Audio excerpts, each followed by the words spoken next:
guys, welcome back to Tractors, Trails, and Living Free. And this video doesn't have anything to do with the tractors, but if you recall, we did do an Atlas 80 volt tool video early on in this channel's life. And we had a comment that wanted to find out how you take the head off of these things. Obviously, it'd be a little different being an electric trimmer with the with an electric motor on the end, not a shaft going up it. So just real quick, go ahead and show it to you. This is the Atlas 80 volt trimmer. And go ahead and bring the head up here. Everything I do, we're going to show you how to do this. Now, I don't know if this will be helpful to everyone, but one of our commenters brought up the problem with it. If you wanted to switch heads on this, it can be a little confusing to figure out how to get this thing off. So I figured I would go ahead and grab some tools and sit down for a second and try to work on it and see if I could figure it out. And hopefully this helps a lot of people on YouTube to figure out how to do this. I know not everyone owns one of these, and maybe not everyone even wants to switch these heads, but there are a lot of good aftermarket heads out there. I can't speak for the compatibility of whether they'll fit well in the shaft or not, but I was explaining to the commenter how I think you take this off, and I figured I better go ahead and grab some tools and try to go ahead and prove that point. So we'll go ahead and kind of just show you what's going on here. So I don't have any line in here, it's ran empty. Usually just go ahead and push the tabs here on the side as if you were going to change the line, clean out the bail in there, or the spool, whatever you want to call it. All right, try to put a little bit of light here. As you can see, there's a shaft in the middle. Let me try to get situated here where I can really show you what's going on. All right, there's a shaft in the middle that has a slot down the middle like a flathead. Now, if you notice inside, there's these little ridges here on the inside of this tube here. And if you look at that, the metal piece at the base, it looks like basically like a six-sided, hex nut. So if you notice the blue around the shaft there, I had just assumed that was some Loctite to basically keep the spool on the shaft. And you can only see about 2 lines of thread in there, but I figured if I could see it well enough, I could figure out which way this thing's going to spin off. Now, typically, if you're dealing with a gas trimmer, there's going to be some way to kind of lock the shaft, but as you can tell in these holes here, with the motor, I don't know if you can see that or not, but with the motor being at the end, there is no drive shaft going down the middle. So, all right, so I'm gonna go ahead and spin the head here, just like I was telling you. There's nothing inside there to move. It's just I believe it's just a short little wiring harness that goes up to the trigger up towards the top of the trimmer there. So then, secondly, where you might be used to looking for something on a gas trimmer is there anything to stick a screwdriver into any of these holes? This is basically just a cooling fan. It actually draws air into the motor, helps keep the motor cool. I kind of looked all around these little holes. I don't know if you can see in the holes, or it really doesn't matter too much, but yeah, I was just looking through there, looking all the way around this thing, and there's nothing really to lodge a screwdriver or anything into to stop it that way. So what I told the commenter was that with the couple threads that I can see on that center shaft there, and with that six-sided nut shape there at the bottom, I figured if you could get a flathead screwdriver in that slot and immobilize this with enough effort, this thing looks like it should spin counterclockwise, as if you're looking straight down on it like this. Like if you're looking towards the empty bale, it'd be spinning it counterclockwise, like so.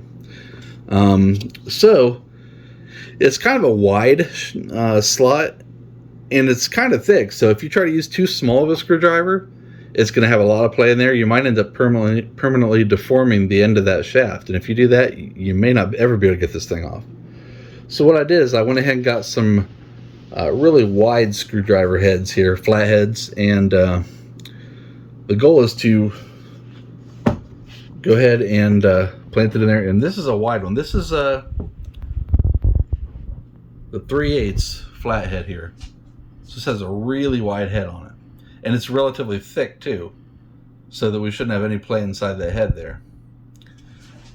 Now, if I lodge this in there, I'll let you know I'm doing. I'm just gonna go ahead and put it in there. I'm probably gonna have to hold it with my shoulder or something.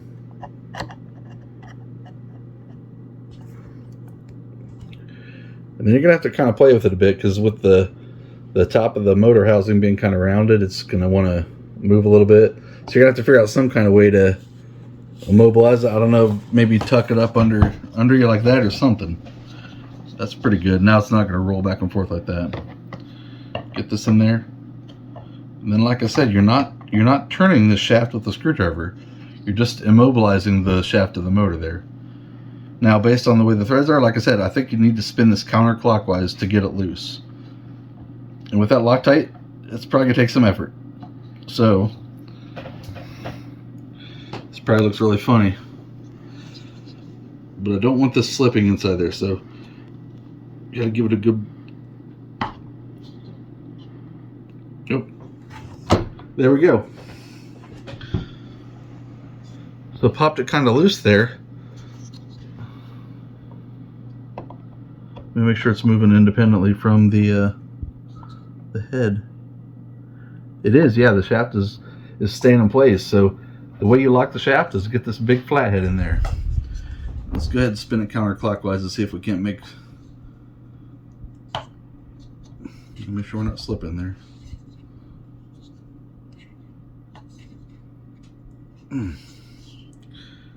Now, I won't lie to you, this is tight.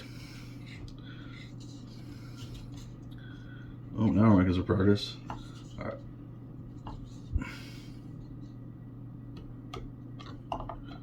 Reposition there.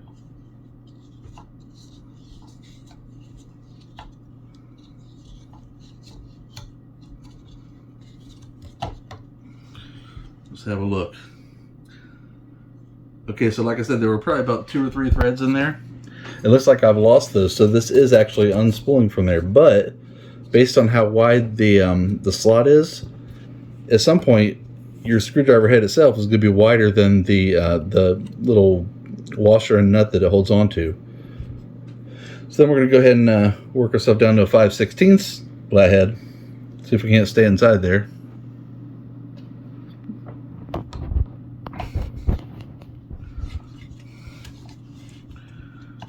And now I can move it with my fingers, which is a very good sign. Try to turn that sideways there.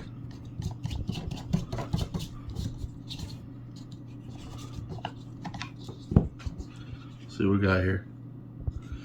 Well,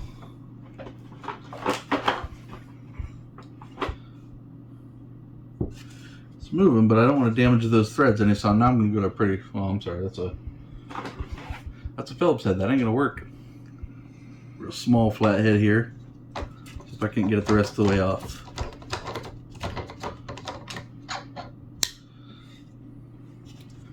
There you go, guys.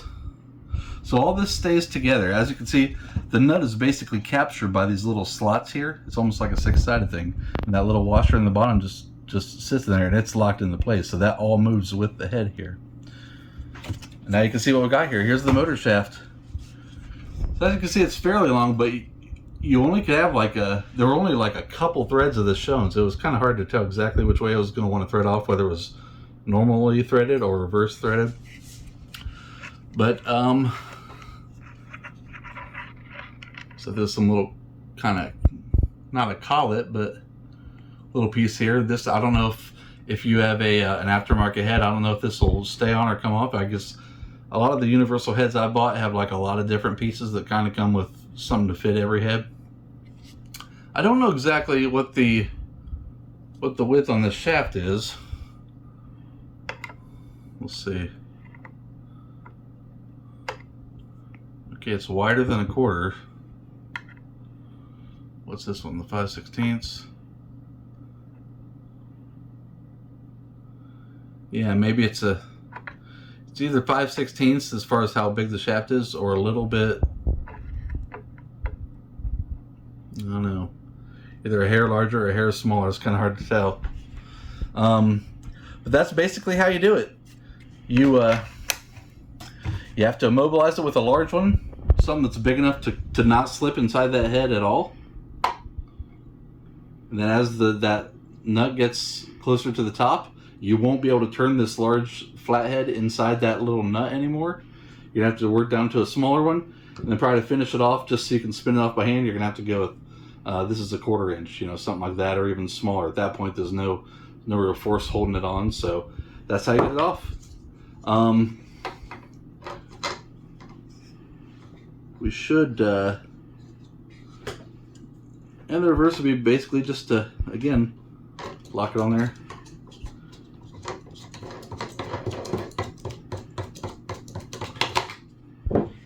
Once that shaft is sticking out of there,